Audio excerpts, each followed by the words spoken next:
How are you guys? Mudsy here from Muay Thai Interviews again. And my next guest, he went from a high school dropout to a four-time caged Muay Thai champion.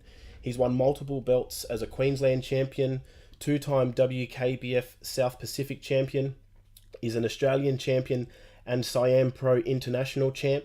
He has fought some of the best in promotions in Australia and around the world, where he is currently signed to 1FC and he is trained by his father Steve, and he's a true martial artist.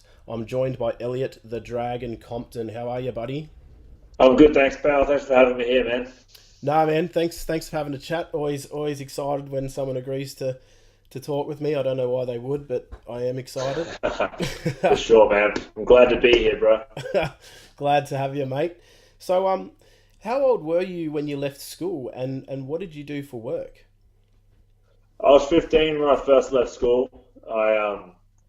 So school just wasn't for me, man. I was skipping more days than I was showing up, and spending my life at the skate park with my mates, drinking, skating, playing music.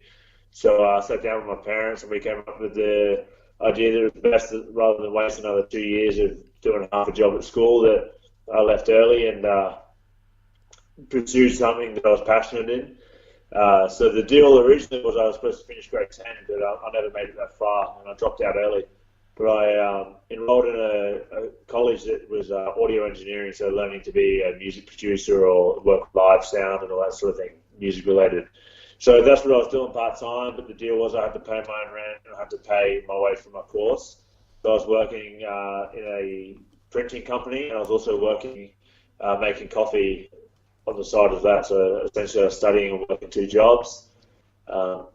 Yeah, man, and then I kind of progressed from there. The music thing, the audio engineering didn't really work out for me too much. I kept playing in bands, kept doing my thing there, and just worked odd jobs, making coffee here, working in bars and things like that, and here I am now. Excellent, mate. And so, how did you stumble across Muay Thai?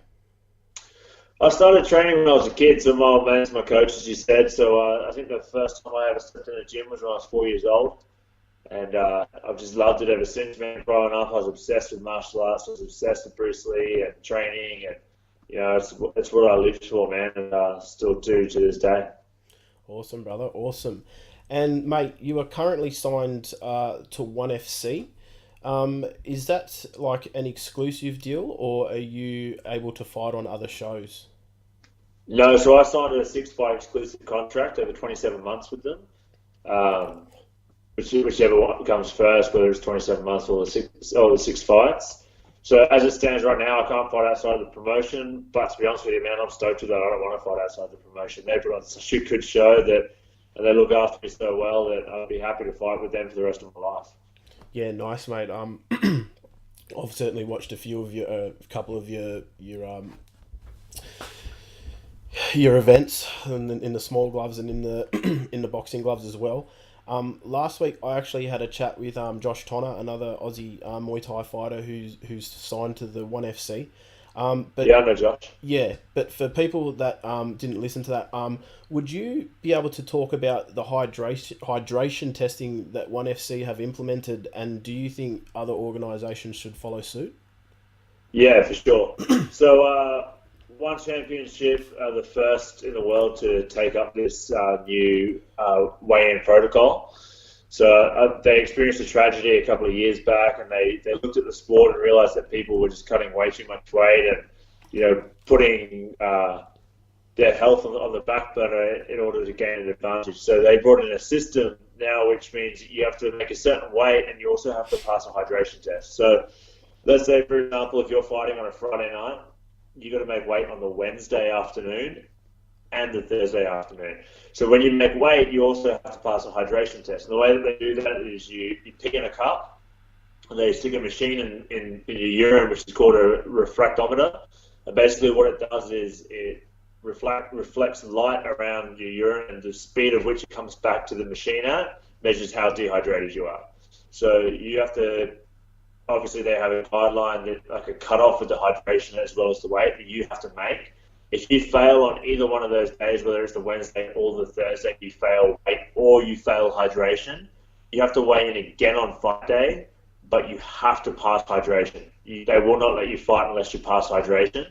And if you pass hydration, you can only be within 5% of the cutoff of the agreed weight. Oh, right. So they've got it down pat to a fine science then. Yeah, for sure, man. There's no room to error with it. It's like you see some guys that aren't sure. Maybe it's their first time with promotion, or they try and pull some strings or whatever. Man, they've got it down so well.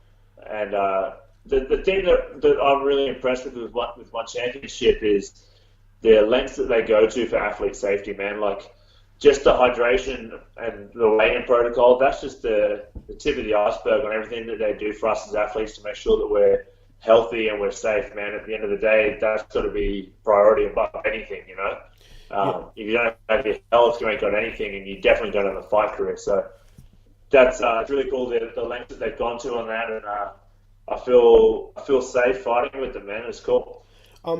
That's what I wanted to ask. So you said, say, like, for arguments, you fight on a Friday, so you've got to weigh in on the Wednesday evening and the Thursday evening. Say you're fighting at, I don't know, 70 kilos.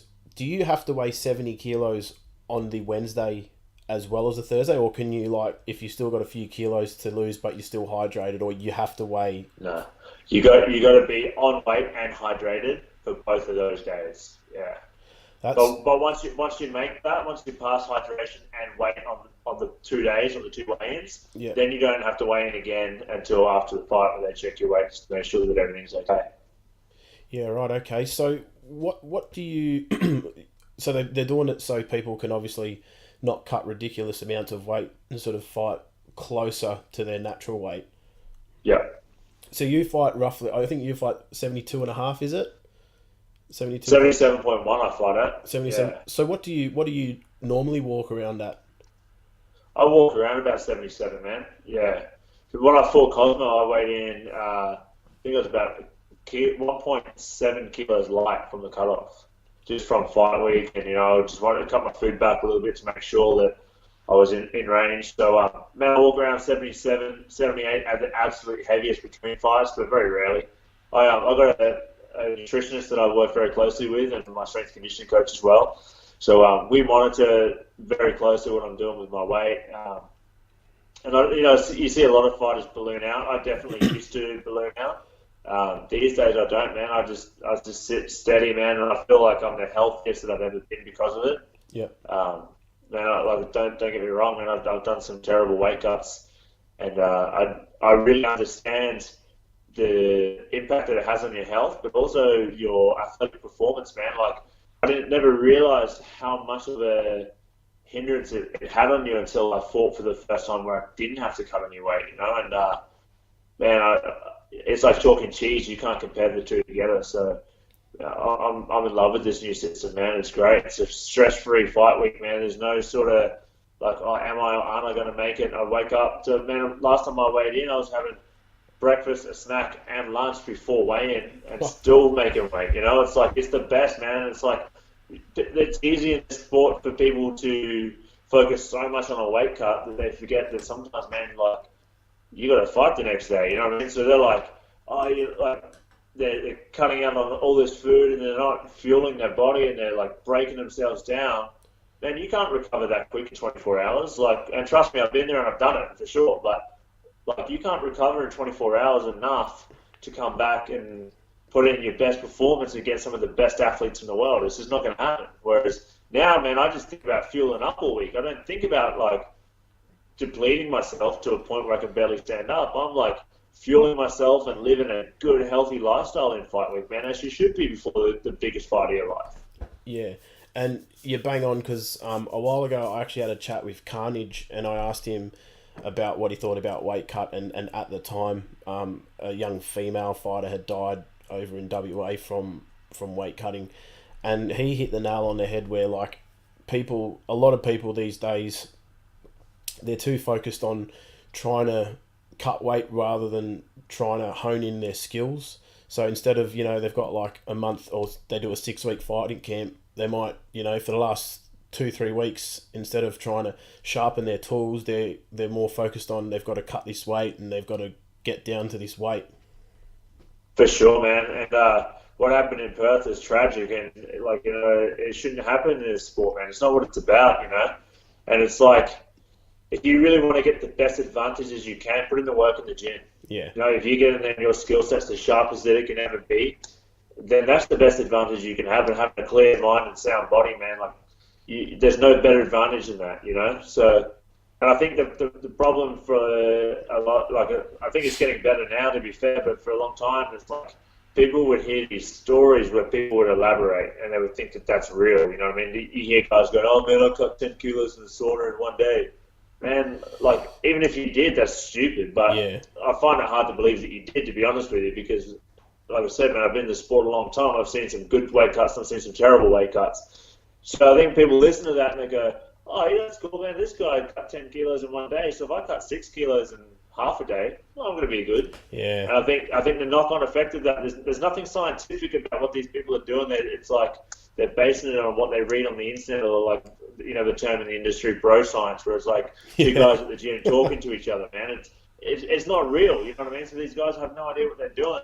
They're keeping their salt levels high, they're keeping their carbohydrates high, they're out running in a sweatsuit in 40-degree heat when they're so dehydrated that they can barely put one foot in front of the other, man. It's like, it's not worth it, man.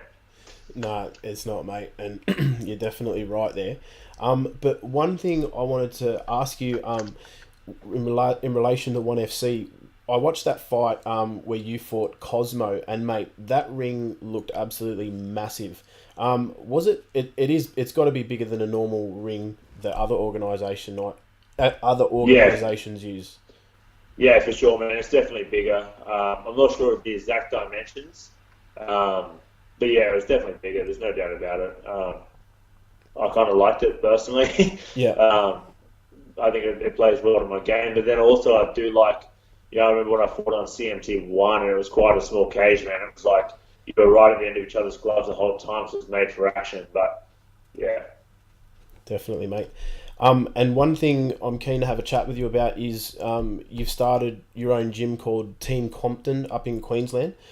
Can you tell the listeners a bit about that, and what can people expect when they come, if they want to come train at your gym?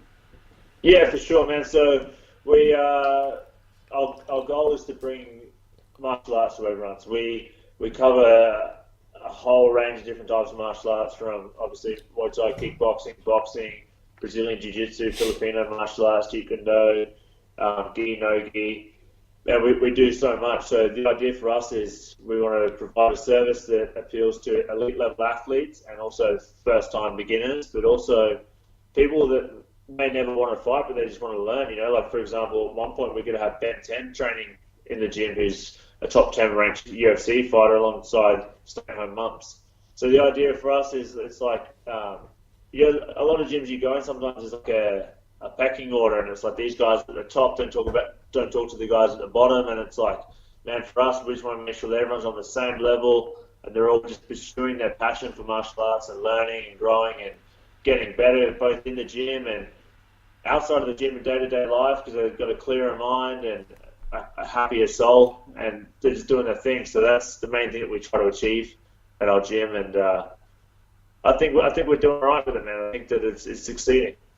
Does Ben Newen train at your gym? Does he? Yeah, he's so my old man's his striking coach. The bully basher. Yeah, the bully basher, the old viral phenom. Oh, that's awesome, man! I love it. I love it. Now, mate, who are some people that you enjoy watching fight, or that have had an influence on the way that you fight? Oh man, there's so many. So growing up, my favourite fighters in this country would definitely have been Nathan Corbett, man. You can't go past Carnage. Not just for his athletic ability, but just the way that he held himself as a professional athlete and a martial artist. I just think that he was such a good role model for people coming up, and I think that he still is, for sure. You look at what he's doing in his life now, for sure. So definitely Corbett is one of them. Eli Madigan was another one. I really liked his style growing up. Kim Johnson, Frank Georgie, obviously you can't go past my sparring partner, John Wayne Parr. I mean, man, he's fought everybody and lived the life to its fullest, man. So, yeah, man, I've got a whole list. I think that I've got different people for different reasons. and not always based on their fighting style or the things they've achieved. Sometimes it could just be the way people handle themselves, like I said, in and out of the ring, or just the way people get back to the community too. I think, the list goes on, man. But I'd say probably top three from this country would be Carnage, Eli, and obviously John Wayne Park. Yeah, nice. And what have been some of your most memorable fights? Most memorable fights? I can't remember. No, I'd say definitely my Frank Georgie fight, man. That was a big moment in my career, Frank Georgie. For obvious reasons, he was a fighter that I looked up to so much growing up. He'd fought the same thing. He'd fought everyone when I fought him. He was fresh off his fight with Borkow and Thai fight. But again, I mean, that was a 5-round war, man, and it came right down to the wire. It was a very close decision. But I think further to that again, man, like once it's all said and done, I mean, that was 5 years ago now, that obviously we're athletes and winning is our main priority, but at the end of the day, once the moment's passed and you look back on your career and you look back on your journey, it's about the moments and the things that you learn along the way. And I learned a lot about myself in that fight with Frank. And I really, as I said before, I really liked the way that he carried himself after the fight, or even before and during the fight. I think he's just a great sportsman, and I had a lot of respect for him before the fight, and I've got more respect for him now. And I'm glad to say that I got to share the ring with him, man. It was a cool fight. So that would probably be one of my most memorable. Tom Matsua is another one. Same sort of reason, it's a guy that I really looked up to growing up. I kind of based a lot of my game off the way that he fought. His good grapple. He's one of the best grapplers ever. So to knock him out in the second round, it was bittersweet for me, because it kind of sucked to see a guy that I looked up to for so long almost face down on the canvas for as long as he was. But also it's cool to take that credit, So they're probably the two main ones that stick out, and obviously my fight at Lumpini Stadium, just because that was a lifelong goal, a dream of mine, man, to fight at Lumpini for a start, but to win in the way that I did is just, man. There's a whole backstory to that fight in the last 10 days that no one knows about, and I won't go into too much detail, but it was a real struggle, man, and it was like. And there's a few moments there where we weren't sure if the fight was even going to happen, if I was even going to make it to the fight. But we got there, man, and we fought and we won, and it's just a cool journey to look back on and know that we sacrificed everything and put it all on the line for that fight, man, and it paid off. So that's definitely the absolute highlight of my career so far. Nice, and because obviously that was at the original Lumpini Stadium, yeah? Yeah, that was the original Lumpini Stadium on their Friday night late show, so their main show of the week. Do you think the new Lumpini Stadium, it doesn't have the same feel to it, does it? Like you see, you're starting to just see now just foreigners left, right, and centre are fighting on that. Whereas the old Lumpini, was sort of an honour, a prestige event to fight there. Now it's just like. Yeah, you can fight there. Yeah, look, to be honest with you, man, I haven't been to the new Lumpini. For me, I just don't want to. I know that it doesn't have the same history and the same culture that the original had. So for me, I don't want to taint the amazing memories that I have of the original Lumpini. Not just from me fighting there. I've been to Lumpini God knows how many times, just watching. So. And you bump into like the superstars of Thai boxing there, and so I can't comment on the new one to be honest because I haven't been there. But man, walking into that stadium, the original to fight is like a whole nother feeling, man. It's like you're walking into an episode of Bloodsport, man. It's like like everything that you would imagine it being is exactly what it's like, and I can't even put into words the feeling that it is when you step over that top rope into that arena and you look out and you see all the Thais are there betting, and you know obviously the rows for the tourists at the front, and it's like, man, this is the real deal. This is Thai boxing at its finest. This isn't like fighting on the island this is like the real deal, man. It's like make or break time, and some make it, some break it. It's cool. And you also got to sit there ringside because you've got to go out and watch to make sure you're ready. Because as soon as that fight finishes, you're up over the ring. So you're sitting there and your opponent's sitting across from the ring and you're just sitting there thinking, oh, fuck, I'm next. Yeah.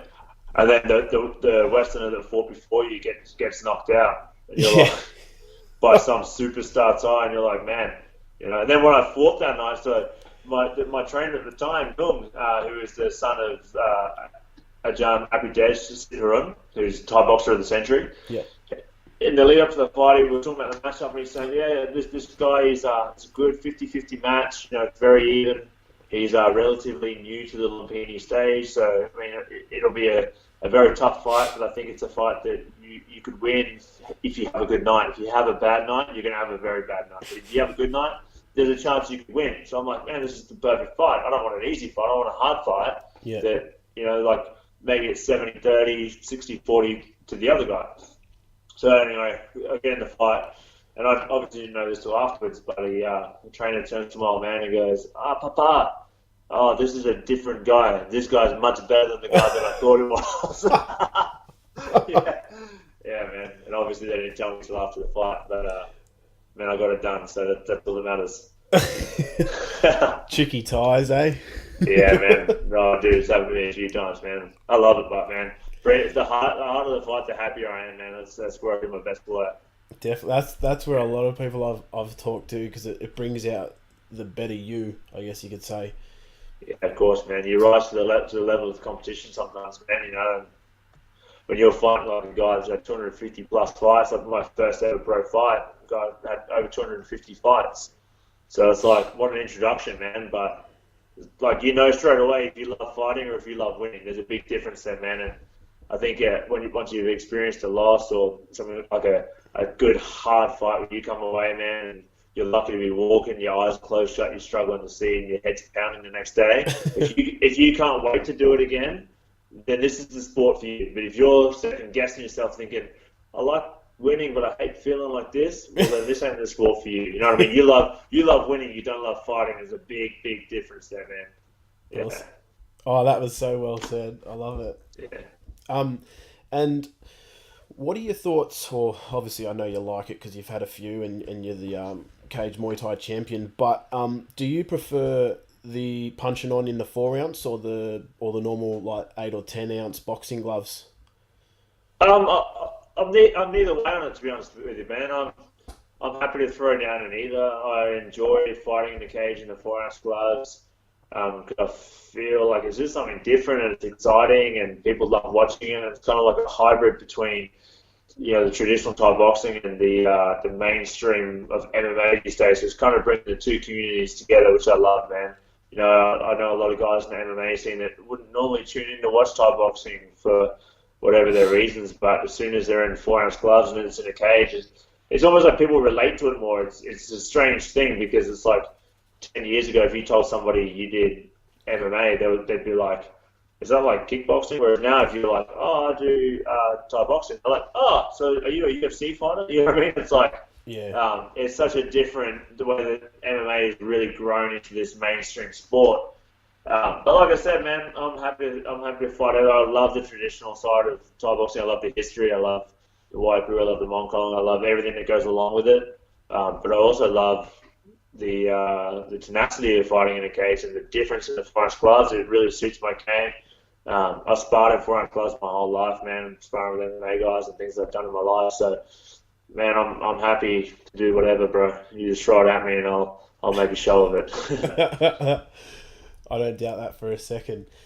Do you find like you have to sort of change when you're fighting in the MMA gloves, like maybe change your guard or tighten up your defense or anything like that because you don't have the bigger gloves, so you've got less to protect? Yeah, of course, man. And like I said, there's less padding, so there's less room for error. You know what I mean? Like, it doesn't take much in a 4 ounce glove to put someone away or to cut them, man. So you definitely got to have better head movement. You can't rely on your like cover so much. You use a lot more parry and, like I said, keep that head moving. And again, when you're punching, man, you got to be able to find the holes a lot easier. Like when someone's double covering, you can feed the glove through the guard, feed it around the back of the guard.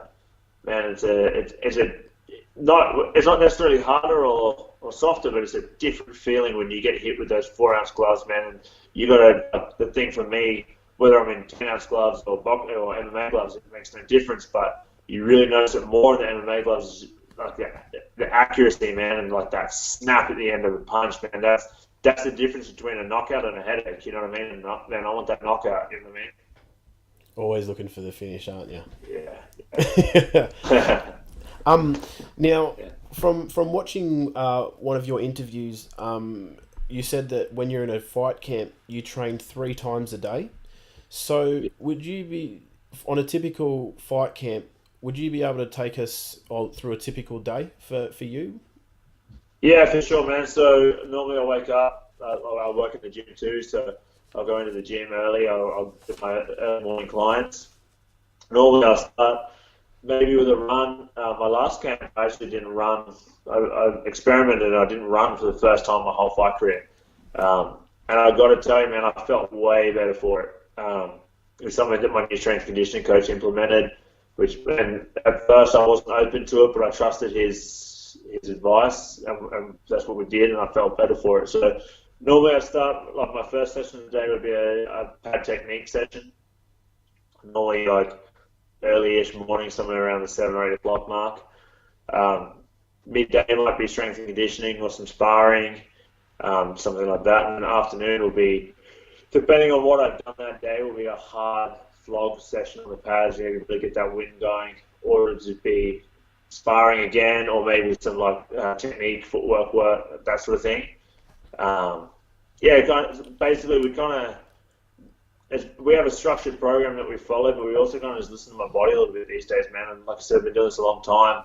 I know the difference between like hard work, smart work, and not working hard. You know what I mean? Yeah. So I'm always working hard, and we're always making improvements. So we just gauge on how I feel, man. If I feel like I want to have a massive session, then we'll have a massive session. If we try to have a massive session, but I don't respond, and you know I'm overtrained, then we take an easier session, or we even take a rest day, man. It's important in this sport not to burn yourself out, man. And so again, there's this misconception that the harder you go every single day, 3 times a day, the fitter you get. When training breaks you down, man, it doesn't actually make you fitter and stronger. It's the recovery phase and being smart around it that actually is when you get bigger and stronger and faster and more powerful and agile. It's not necessarily what you do in that session, it's the recovery phase of that session, if that makes sense. Yeah, definitely. It's like when people like weightlifters and gym junkies and gym buffs, it's not the actual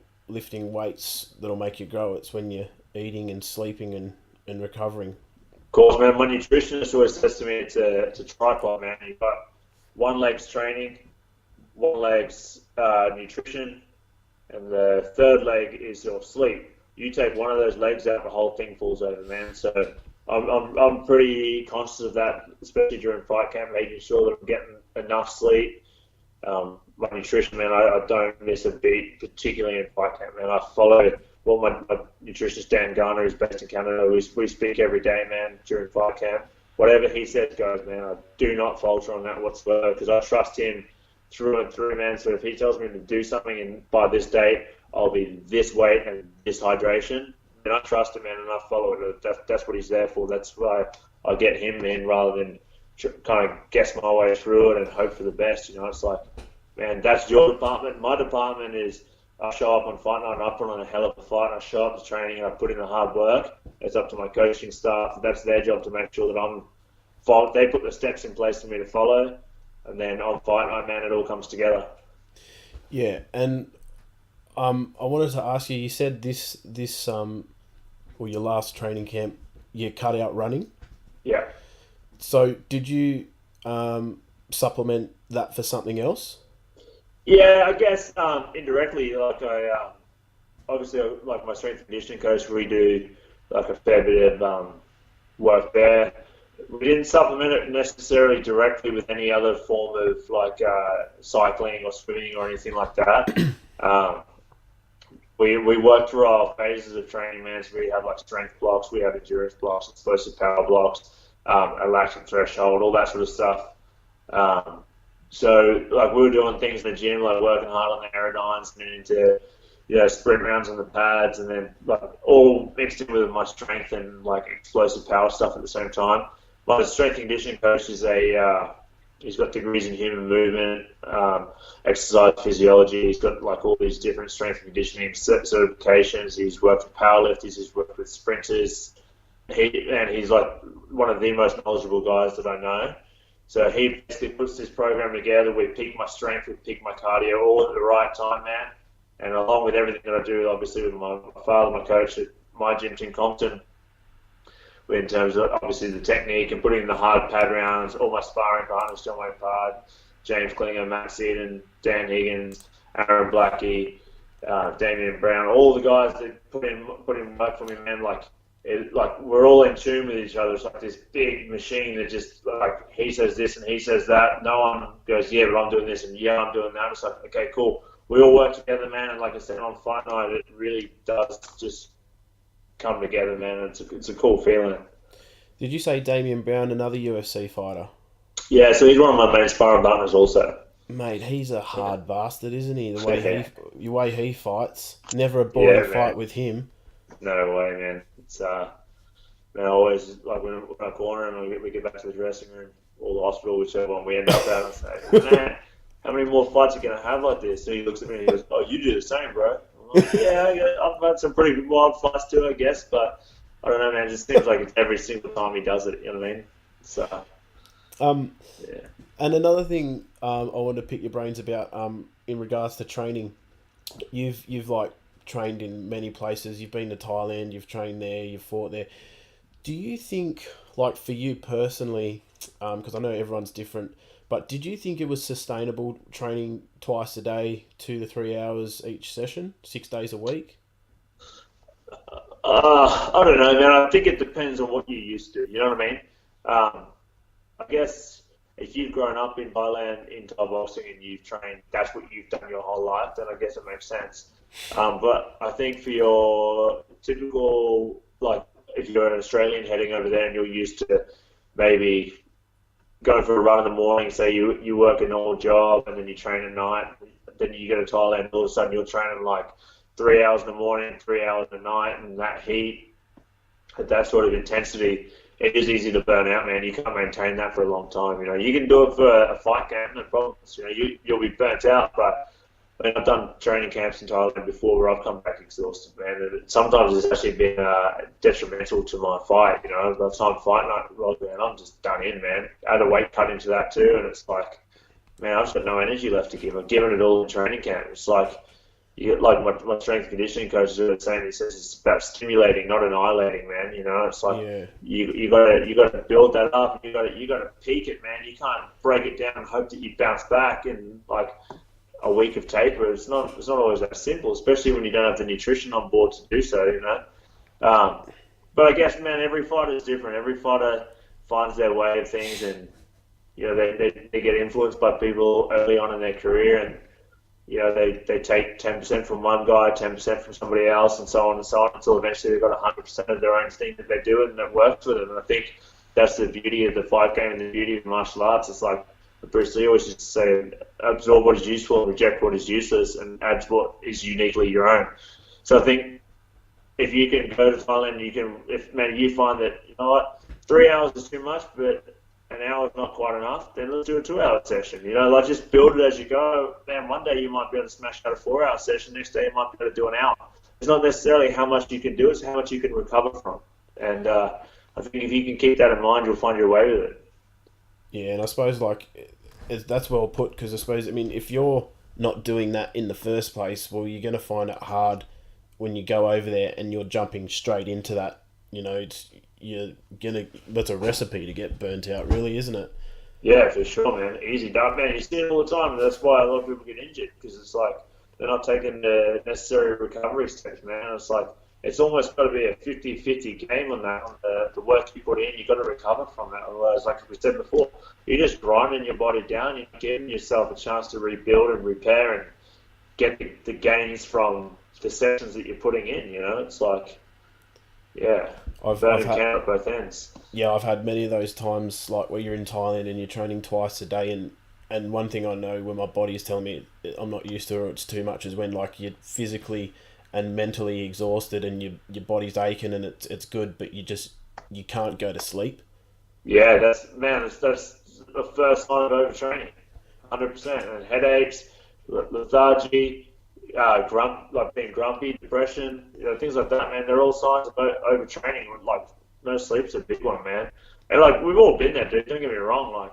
Like I said, man, I've been doing this for a long time, and like I'm only really starting to truly respect these scientific studies that are coming out, and it's not somebody's opinion, man. This is like human biology. It's like you can't argue with this shit, man. It's real. You know what I mean? It's like this is how the body works. You can say, but I'm different, but you're not. You're the same as everybody else, and you got to listen to your body when it tells you to take a rest, man. You got to take a rest, otherwise you're going to end up sick. You're going to end up injured, and you're probably not going to make it to fight night. You know what I mean? If you do make it to fight night, you're definitely not going to put in your best performance. Yeah. Against a guy that's probably going to put in his best performance. So if you're evenly matched and you're coming in at, say, even if you're coming in at 70%, man, the other guy's got an extra 30% on you. That's a big difference in the fuck out, man. That's win or lose. And it will show in the later rounds as well when you start to fade. For sure, man. Definitely. Now we've talked about some of your like most memorable fights, but I want to ask, out of all the belts that you have won, which one has meant the most to you? Oh, that's a good one, man. Man, obviously I love my CMT titles because they gave me hard opponents every single time, and there's no easy way in those 4-ounce gloves as we spoke about. But I think the two most memorable belts that I have would probably be my Australian title that I fought off a guy, Pat Williams, who fought for John Wayne out of Boonshoe. He was killing everybody on the scene at the time, man, and he was such a great athlete. And I was actually supposed to fight another guy instead of him, and it all got switched up at last minute, and they asked me to fight him. And I was like, yeah, man, let's do it. Like I said, man, I thrive of hard fights, man. It's like you throw me the hardest guys, and I'll make a show of it. So I was like, yeah, let's do it. And I ended up taking every round off him. And again, after the fight, we were cool as, and so that was one of those fights early in my career where you're the underdog and you're fighting a guy that everybody's talking about. He's got a lot of hype behind him, and you're coming in as the guy that everyone's like, I'm not sure if this guy should be fighting him. You know what I mean? And so that's definitely one of them. And obviously my Siam Pro International Championship belt that I fought Tom Matsua for. As we said earlier, Tom was the man. He beat everybody in this country. I think the only person that beat him was Siren. He stopped him with a body shot in 2009, I think it was. So when he fought John Wayne, he fought a lot of people, man. He beat Preacher. He beat Preacher. So like that was a big fight for me, man. He beat Cosmo once.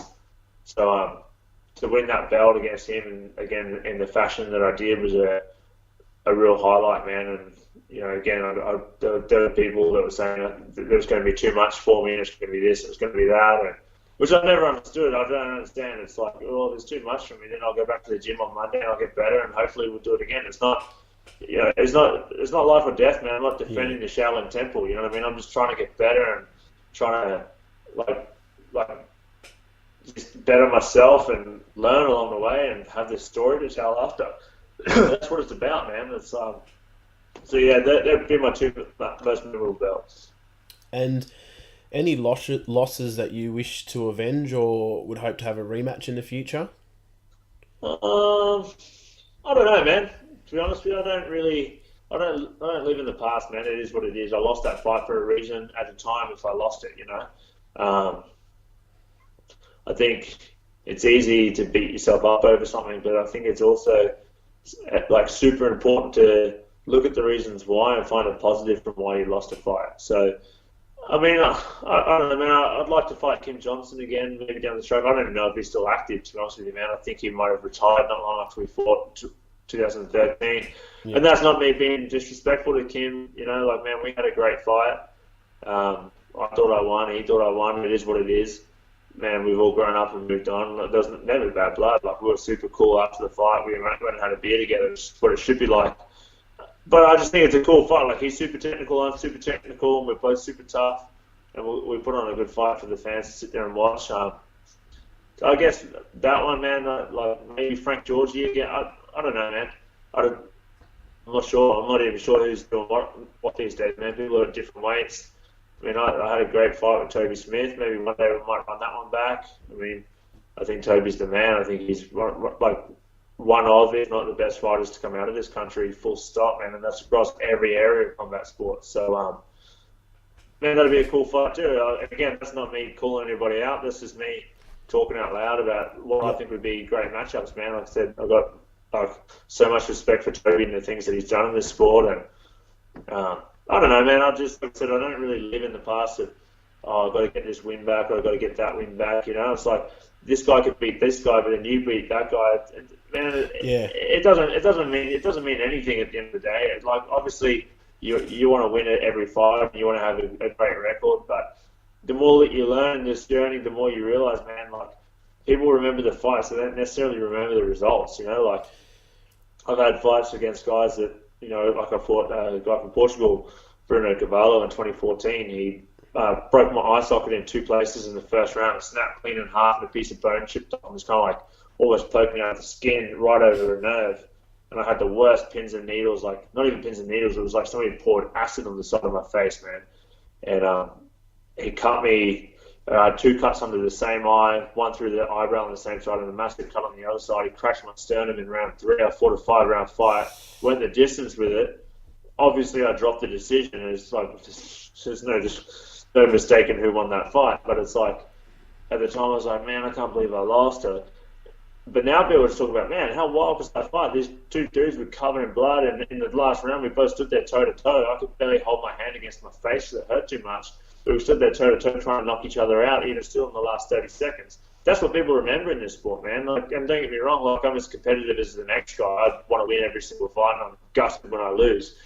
But as you get a bit older and you learn about the way that the sport works, and it's like I've got all these rad stories to tell, man, and it's like I can share my knowledge and wisdom with other people that are coming up in the sport. And you know, it's like I look back on the places that I've been, the random positions we've been in, like when I fought in China in some weird room. It wasn't even a sauna, cutting weight with a bunch of weird people staring at me through the window. You know what I mean? It's just like, man, it's like there's so many cool stories and funny things that you experience along the way that if you focus so much on the winning and losing, man, you can miss the whole journey. You know what I mean? And that sucks, man, to look back and not realize that, man, we get to live this wild life, and like there's not many people who have the job that we have, man, if you even call it a job, but it's way of life. And I don't know, man, I don't sit there and dwell on win or lose. Like I'm obviously upset when I lose, and I put my heart and soul into everything I do, but like I said, man, it is what it is. It's like I lost to Cosmo Alexandre after a really good performance in the first round and halfway through the second round. Yeah, I thought I was going to take that fight home, man, and he fought me with this wicked left knee to the body.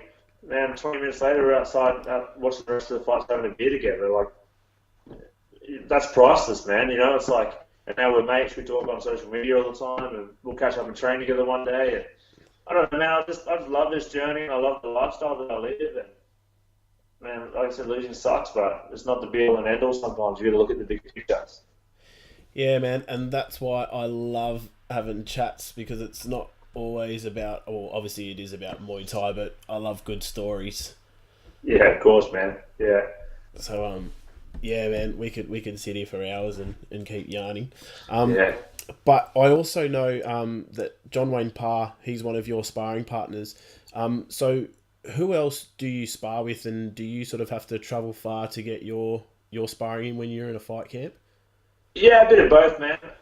So obviously, like I drive down the coast and I spar with Wayne as often as we can. There's pretty much every Saturday when one of us is in camp.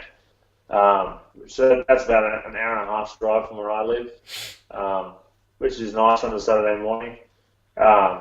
It's definitely the worst place in the world to be driving to, other than Burley Heads, man. What a place.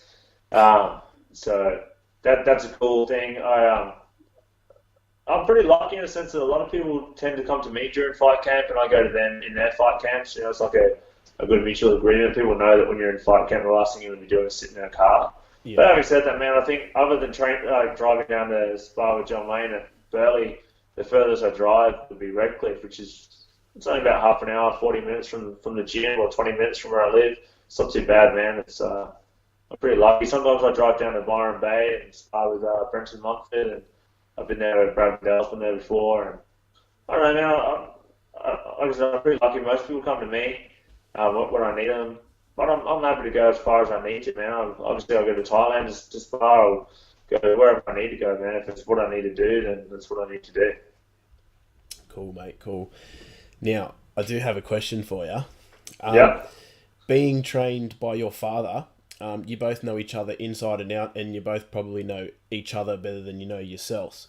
Yeah. Have you ever gone into a fight with him in your corner where you both may not be seeing eye to eye on something, or you're having a bit of a father-son tiff that's sort of carried over into the ring, or you're sort of arguing or got a bit of whatever bad blood and you've just got to get on with it?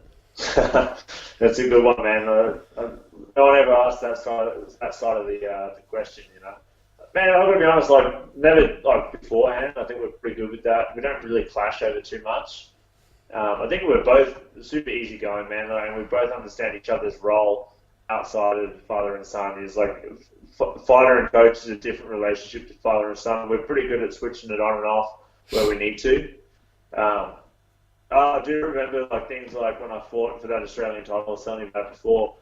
I got to the 5th round. I think it was about 15, 20 seconds left in the round, and I knew I won. And I just, Thai style at the end of the 5th round, Yep. put the hands up and start down. And man, it was such a close fight. Such a dominant points decision to me that there was no way that fight could have gone either way.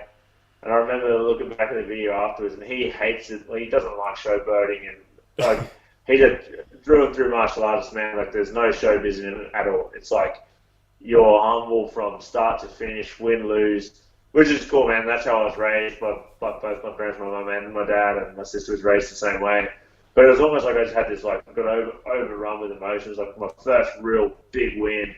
And I remember I was bouncing around with my hands up, and I remember watching the video of him, and he's screaming at me to get my hands up, and I look over at him and almost just ignore him, I was too busy. Meanwhile, the fight's still going, and you see him, he's got the towel around his neck, and he takes it off, and he screws it up, throws it in the bucket, and sits back with his arms folded. Yeah, it wasn't so much as he's pissed off at me. It's just that fight's done, and I'm not overly happy with the fact that he's parading around like he's already won the fight before the decision's even been announced. Let's face it, man. You can knock somebody out and still lose a decision sometimes. You know what I mean? It's yeah. So that's really one of the main things, man, which I think is funny. We look back at it afterwards. He's like, man, I don't even remember doing that. It probably came across that way, but he probably never mentioned it in that sort of way. He probably kicking back oh, that's done. Good win, son. You know what I mean? Yeah. Have you ever had sort of encounters in the gym where or just times where I don't know, maybe he'll say stop training, you're overtraining and you want to keep training, or the exact opposite where he's you need to start training harder because you're slacking? No, not really, to be honest with you, man. We're pretty, like I said, man, obviously we're father and son, and we've been doing this fight thing together for a long time, so we're very in tune with each other. Yeah. I guess maybe indirectly he's got ways of encouraging me without telling me I'm being lazy, and vice versa, he's got ways of telling me that I'm overtrained. I've got ways of telling him that I feel overtrained without having to really get into a dispute about it. Obviously there's times where when he's trying to push me in my cardio, and I'm kind of oh, hang on, I've got something stuck on my foot before he asks me to do 50 kicks. Just stupid shit like that where you're oh, hang on a second, I was going to make sure my gloves are done properly. Where you're trying to buy yourself some time. Yeah. Other than that, it's man, he probably will beg to differ during fight week. Sometimes I get, not so much these days now with my championship, but back in the day I used to get pretty grumpy during fight week, man, when I wasn't eating, and I'd be that's why they call me the Dragon, because I'd be spitting fire at everybody, you know what I mean? Yeah. Oh, nice. And I know you're very much into your music as you are fighting, and you can play guitar and you've got a set of pipes on you. And you grew up doing both. But at what point in your life did you decide to sort of put music on the back burner to completely focus on training and fighting? Yeah, so like I said, I dropped out of school to pursue a dream in music, and I still play a little bit of music to this day. Nothing major, just kind of play around. my wife's almost a full-time musician, so you know, I enjoy spending time with her and doing her music more so than anything.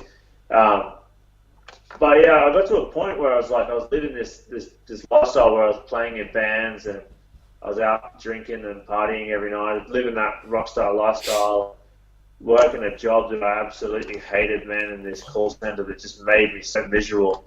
And I kind of, because of the result of the lifestyle that I was living, I dropped off the training for a little while. And I just found myself in like a real rut in life. And I was 18 and like I said, I dropped out of school when I was 15 and I was like going into nightclubs underage and getting into trouble and doing all the things that you shouldn't be doing at like 16, 17 years old. So by the time I turned 18, I was over all that and I was just like, just living this life where I just wasn't happy, man. And the job was making it worse, and obviously the lifestyle I was really overweight from as a result of what I was doing. And I remember I was still living at home and I called in sick to work like 5 days straight, man. I was having like this full-on bout of like depression, man. I barely left my room.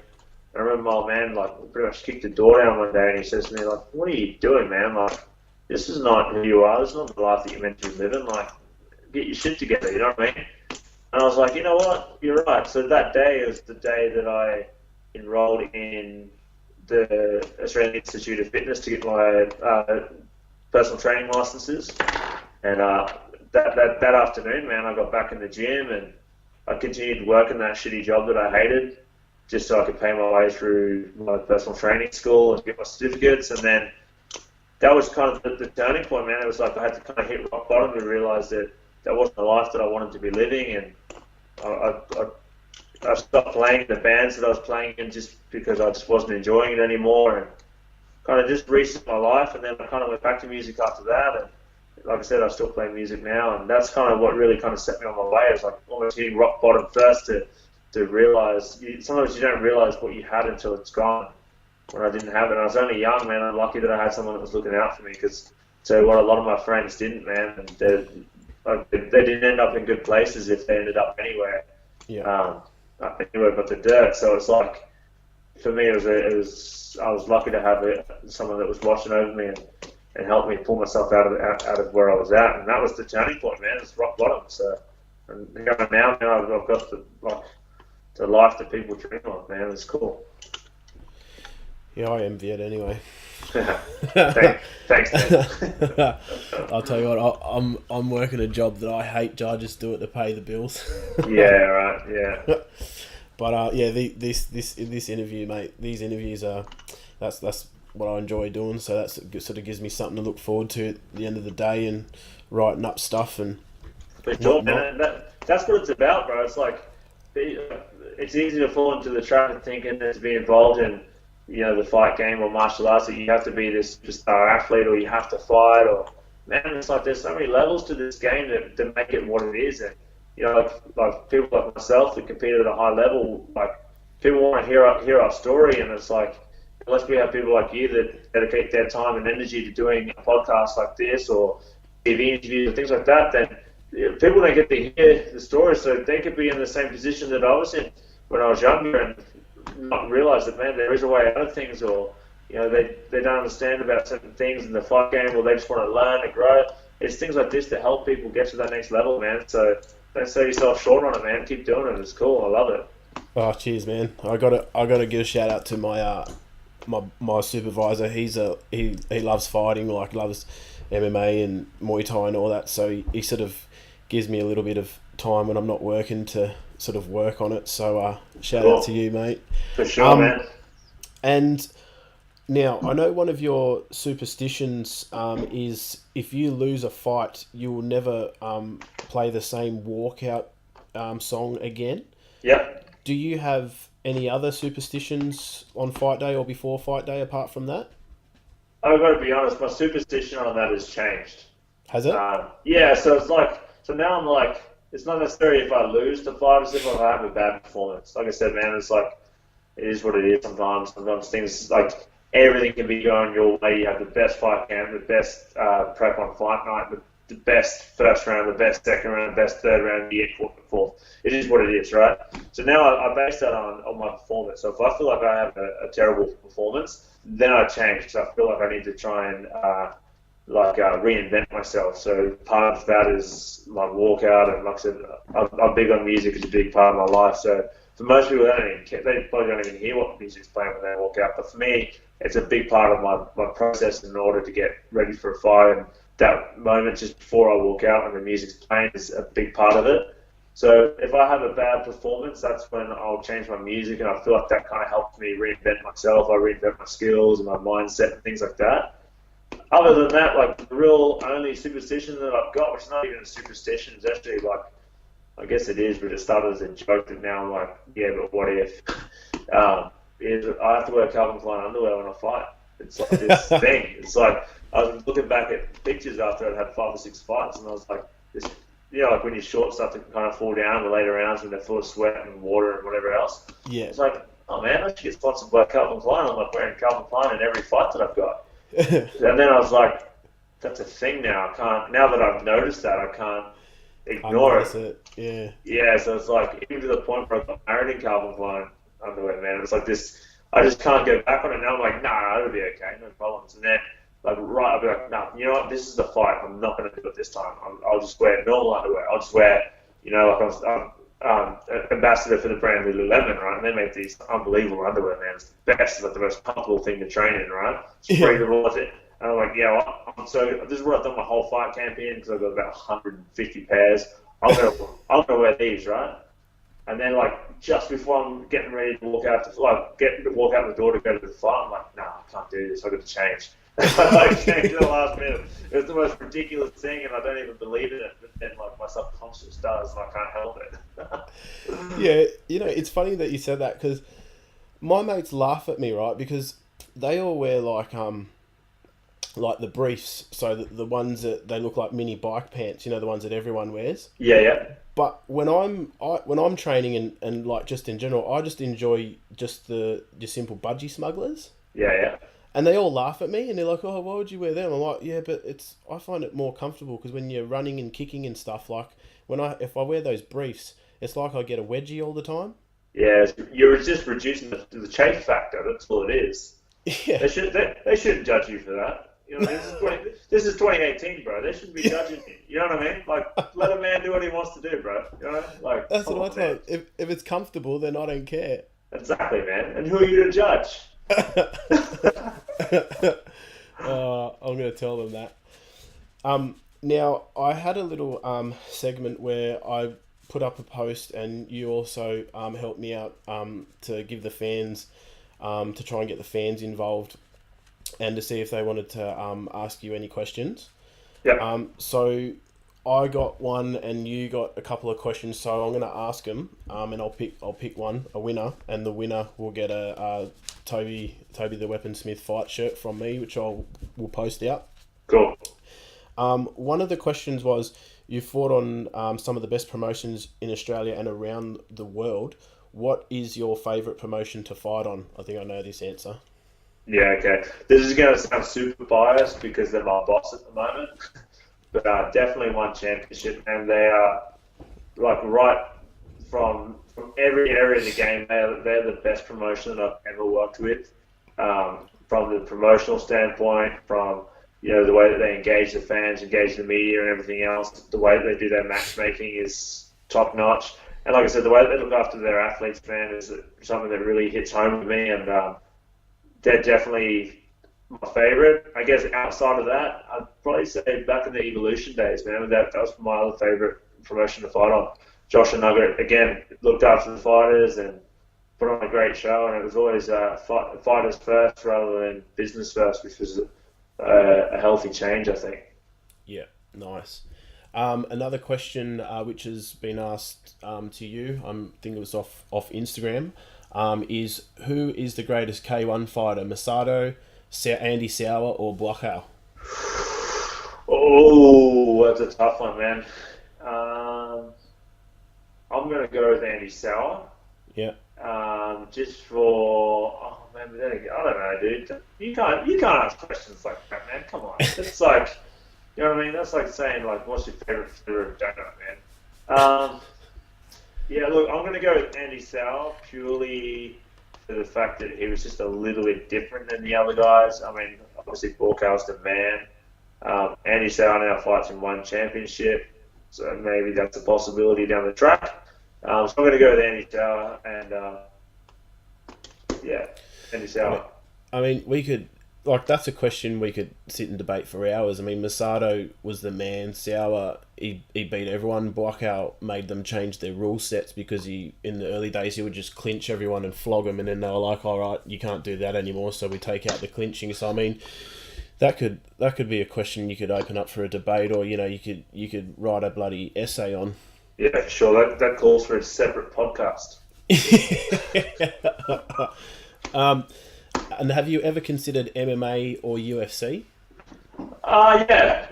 So the deal that I signed with One Championship is for Thai boxing, kickboxing, cage Muay Thai, and obviously MMA as well. So the fight that they offered me with Cosmo was originally for an MMA fight. He said I'm on MMA. I've never fought MMA. I've trained in Brazilian Jiu-Jitsu my whole life. I trained with MMA guys like my whole career. It's not something that I would necessarily say is my first priority, but I mean, like I said, man, I'm open to anything. If the right opportunity came along, then yeah, for sure. And one offers me a great opportunity with it, so we'll see what happens, man. Like I said, the transition option's there if I want it. I've got goals that I want to kick and boxes that I want to tick in Muay Thai and kickboxing and things first. But yeah, man, I don't rule anything out. I love watching MMA. I love training with the boys. You know, I get dirty with them all the time with it, man. And yeah, it's inevitable that it's going to happen, man. It's just we'll wait to see what one offer me now that I'm signed with them. It's definitely going to be a matter of when, not if.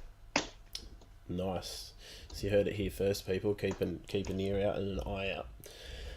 Another question from a fan: who is the toughest middleweight in the Australian Thai boxing? Oh, that's a good one. I've got to say myself. No, I'm going to go based on experience here and nothing else. For the fact of what I felt, yeah. I've got to go with either Frank Georgie or Toby Smith, if he's even still considered a middleweight. I think he's gone up now, isn't he? He's super middleweight, 76. Super. Yeah. Okay. Yeah. Look, I'm going to include him in that. Middleweight still in the title there, so I'm going to say Frank Georgie or Toby Smith. Okay, nice one. And a last question from a fan: what is your best advice for young fighters climbing the ranks and how they should promote themselves? That's a good question. Yeah, that is a good question, man. I think the biggest thing when you're a young fighter climbing the ranks is, and if you're looking to promote yourself, man, let your fighting do the talking. Be humble and be respectful to everyone, man. It's like you keep that white belt mentality, man, where you can learn anything from anyone, never get above where you're at. You know, it's like I think it's important to keep a level head and just draw from as much experience as you can, and don't worry so much about your record or, you know, making sure that you're the undefeated guy or you're the best guy in the gym, man. Take fights that make you vulnerable. That's when you learn the most. Take the fights that on paper you should never win.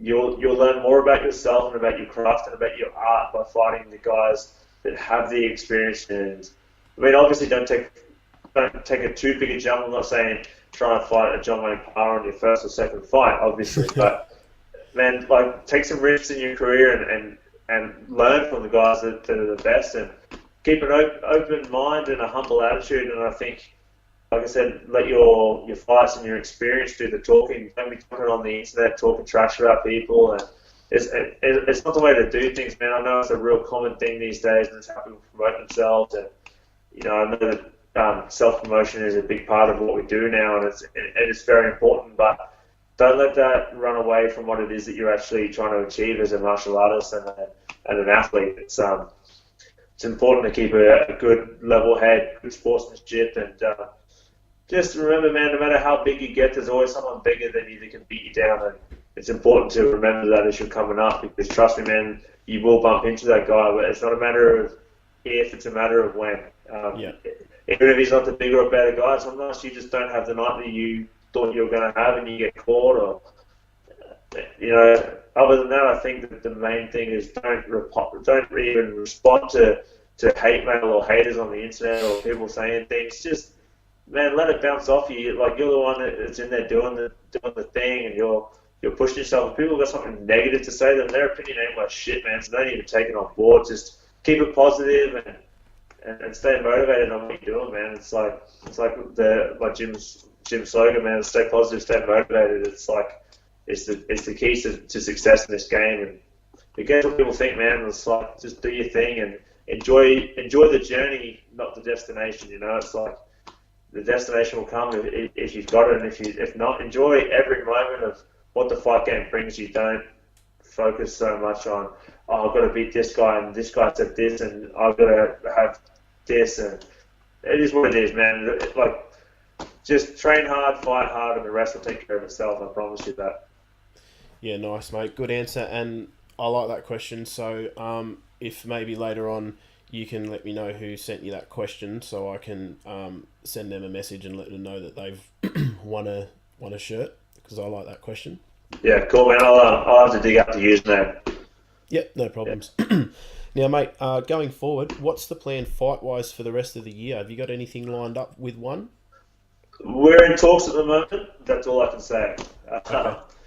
But yeah, hopefully it'll come off soon. We'll see what happens. I've told one that I want to be as active as possible from the moment I signed with them. And so far they've been good, man. They gave me a 9-week turnaround between my Cosmo fight and then my fight against Matt Semper a couple of weeks back in Yangon. Yep. I'm injury-free. I'm always injury-free, man. I've got good sponsors of physios and my strength conditioning coach, and obviously my old man, the way that we train, it keeps me injury-free. I don't take a lot of punishment when I fight for the most part. So we'll see what happens, man. I'd like to fight at least twice before the year's done. Ideally 3 times. I'll fight every weekend if I could, man. But we'll see what happens. If it all comes off, you'll see me back in there soon, and we'll see where we end up. But my goal is I want to win that one Super Series belt, man. I'm 6-0 in a cage with 4 belts. I want to make it. Sorry, I'm 7-0 in a cage now with 4 belts, and I want to make it 8-0 with 5 belts, man. That'll be pretty sweet with that one championship belt around my waist. So let's put a couple of wins together and see where we end up, man. I think it'll suit me. Yeah, I reckon it would too. Thanks, man. Thanks, bro. Especially with that ring announcer. I think it's a she. Like, how awesome when they're walking out and Elliot Compton. Man, the way that echoes through the ring, it gives you goosebumps, man. Even when you're walking down, sometimes it's distracting. It's that cool. You know what I mean? Yeah. So chill it. I'm trying to find you. That's cool, yeah. Man. Yeah.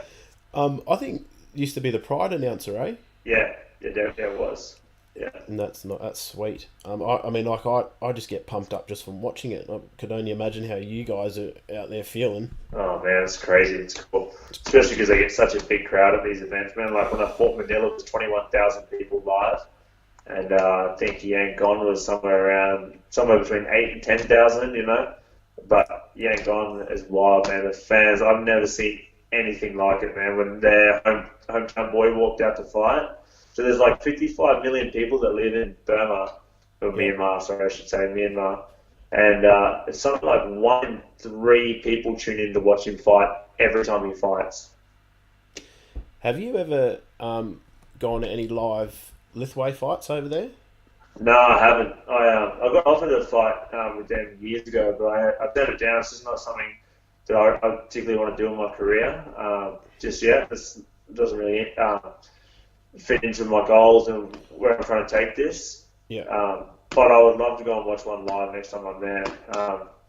One of the officials that was working in the dressing room, he actually has a left-weight gym, and he invited us the next day to go and have a look, but it just didn't work out with timings and getting to the airport and whatever else, but he gave me his business card. So next time, Myanmar, I'm definitely going to hit him up and hopefully go and check out one of those events, man, because I think it'd be a really cool experience, man.